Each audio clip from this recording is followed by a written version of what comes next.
So I'm here with Valerie, and today is July the 10th, and then there is still tremendous amount of, I was talking about to a friend of mine whose name is Tim, and we were very good friends. He took care of my house when I first went to jail like 3 years ago, and that was like 3 months in jail. And Tim, while I was in jail for 3 months, I was also paying him, yes. But he was taking care of my puppy. Well, but he was living here all the time. He brought his son. Okay. He painted the whole house. Really? The ceiling. He organized everything. Oh, wow. The papers, he puts my office in order and everything like that. Amazing. Nice. Anyhow, so I gave him, I was going to give him $3,000, and then in addition to pay for all his expenses, but when I saw what he did, I think I gave him $5,000. Wow. Even though I didn't have it, but I just I was not expecting that to happen. And my puppies were so happy. Right. And for Tim... Where's Tim at now? He lives in Wisconsin. And then he had his son here, but his son was not really helping a lot, but helped a little bit. And and the son had legal problems, and he didn't have a license, and he needed some money to get an attorney to get the license back.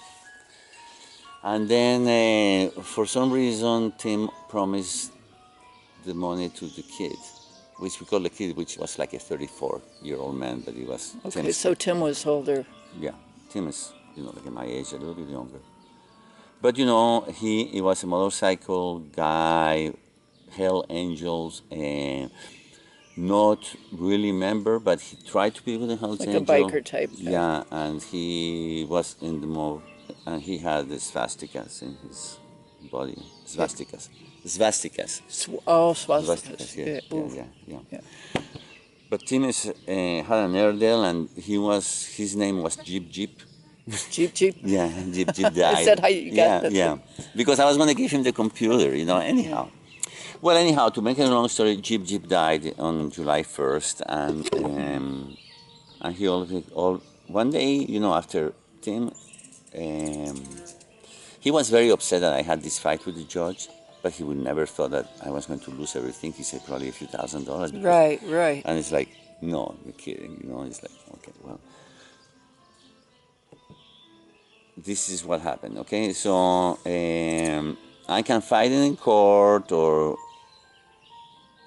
but according to what I read in this contract, I fulfill all the agreements. The only thing I haven't fulfilled is to pay for the taxes of last year, which was supposed to be when I'm leaving, but I can do that now. Ask Darla to help me with some money. He hates that Darla helps me with the money. It's like... Right, they want you as down as far as they can. But it's like, what is his... It's not in the contract anything about Darla's money that she's giving me or not. It doesn't even say that he has to have access to my...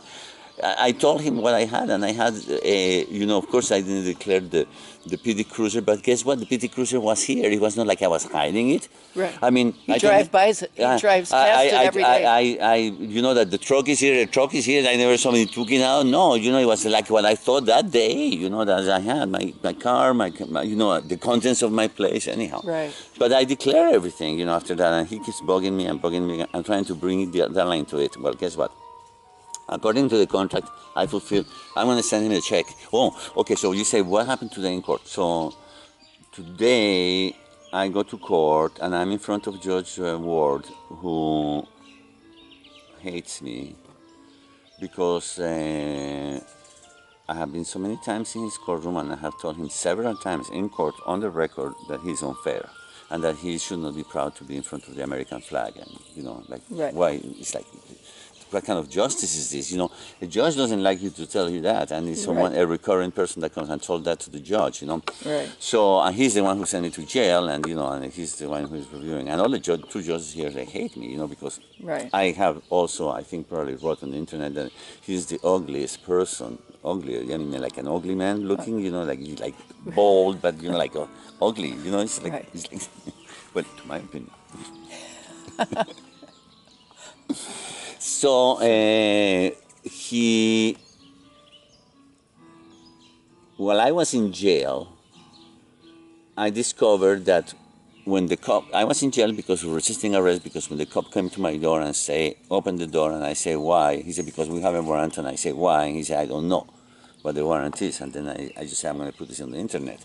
Well, the law says that an arresting officer had to tell you what the warrant, what the warrant was illegal. is for. My friends told me that was illegal. Yeah, that they did what that. the warrant is for, because if he knows what the warrant is for, he has to tell me what the warrant is for. I mean, if he doesn't know... Legally, yeah, you can shoot the police for coming in your house for that. Did you know that? Well, anyhow... yeah, I mean, you can... But it's over, anyhow, right to so, protect your because the state's attorney didn't want to do anything about that now, or my defense attorney, that became now a state attorney, this is a story. This has to be published somehow. But we cannot mention Judge Kowalski, because I made the agreement that I cannot publish it. Exactly. Right. So we have to find a writer that is going to start a scenario that shows that... Can you put a different name in there? Can you use a different name in the same story? Or no? Yes. I mean, fictitious name. A fictitious name. And suddenly it's Kowalski, and the place instead of calling Tierra Linda is called La Bella Terra. Not Tierra Linda, you know, right? And Kowalski will call it Kalowski, you know? And it's like, not Kowalski. And so everybody looks like Kowalski, and then, well, that's his problem. We're not talking about you. You find yourself into and Kowalski, you know, chainsaw in the mailbox. I love that shit. That would be a great film. Huh? So what did they do today in the court? Okay, so I go and say I want to talk to the public defender. So because you remember I have been in jail, but I had fired the public defender, and when I had fired the public defender, it was in front of the judge. And what I wanted to have, I was in jail, yes. And so I went in jail, and I fired my public defender, and I'm asking for a motion to take me out of jail because I'm suffering. Yes, this is hurting my being, you know, physically, because I have been, you know, in the hospital and all of that. Right. He denied it. But, you know, he heard the case with me because I had fired my public defender. But the public defender never came and talked to me in the courtroom or anything about, in the jail or anything like that. He never consulted with you at all? No, never, about anything about. Okay, so the judge today didn't know if I had an attorney or not. And he said, well, last time you fired the public defender. And I said, do you understand? So I don't know, so you are on your own. You know what? I don't blame you because he's going to collect a paycheck for thinking, you know. But wait. So he said, you want to do it pro se, or you want to have a public defender? And you know, but remember, I had fired the public defender, and he said suddenly, you know, we're not going to play here ping pong. That one day you have the public defender, another time you don't have the public defender. He said, do you want a public defender? Yes or no? And I say yes. And he says, has your economical situation changed since the last time? And I say yes. Now I don't have anything. And he said, yeah, I understand that you got. He knows what happened. Yeah, I understand that you got a large judgment. So then now I have an attorney. But he really scolded me really seriously. I should get a transcript of that hearing just for the hell of it, to have it as a record. So he scolded me tremendously about not playing ping pong, and then not playing ping pong. Yeah, about having an attorney. Exactly. So then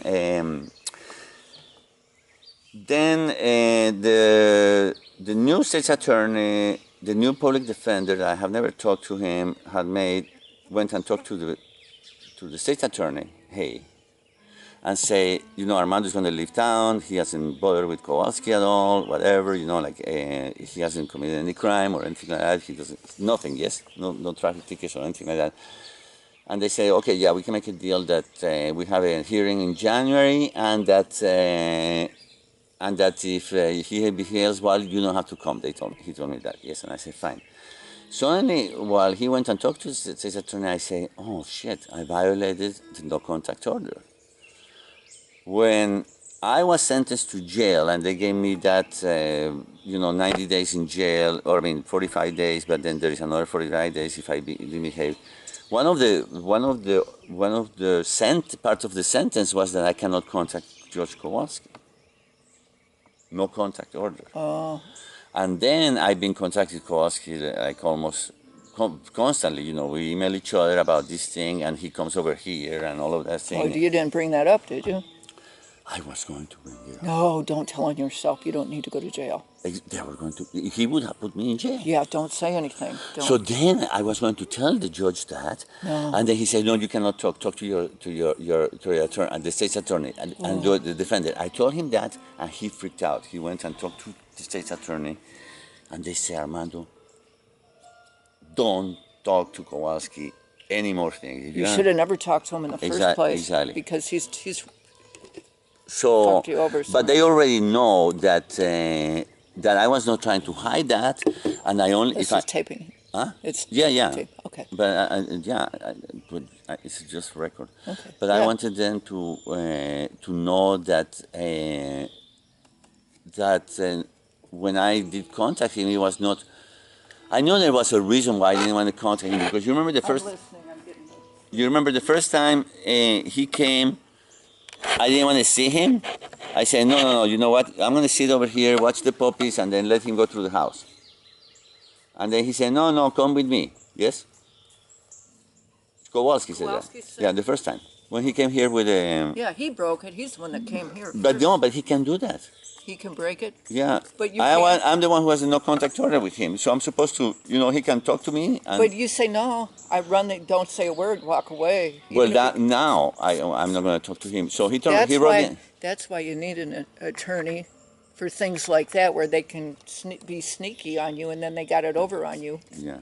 Well, I already explained to the state attorney. The state attorney knows about this. He knows that probably technically I violated the no contact order, but if we go down to the reason why, is that, okay, I lost all my property, Kowalski is talking to me, and how can I not answer, and he's just threatening me in the email, if you don't answer, we're going to go the hard way. He says things like that. Right. I don't know what the hard way means. So, gonna pull shit. Yeah, no shit. Anyhow, what a life. Isn't that amazing? Poor Darla. I tell you something. When they call her Saint Darla, I now know why it's called Saint Darla.